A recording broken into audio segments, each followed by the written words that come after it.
তোমার কি মনে আছে আমাদের প্রথম দেখা হয়েছিল কোথায়? অবশ্যই। আমাদের দেখা হয়েছিল এলম স্ট্রিটের পুরনো বইয়ের দোকানে। ঠিক বলছ। তুমি সেই দুর্লভ কবিতার বই খুঁজছিলে, তাই না?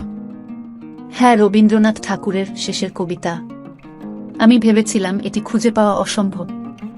হ্যাঁ, সেখানে বইটি ছিল শেলফের একেবারে উপরের সারিতে, যা তোমার নাগালের বাইরে।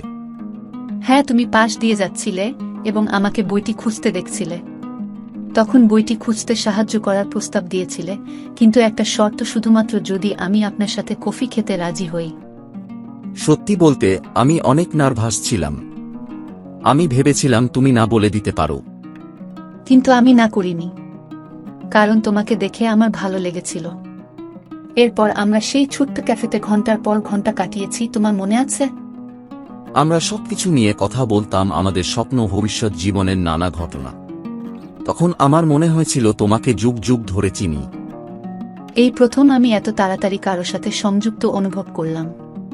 আমারও মনে হয়েছিল তুমি আমার অনেক আগের চেনা কেউ।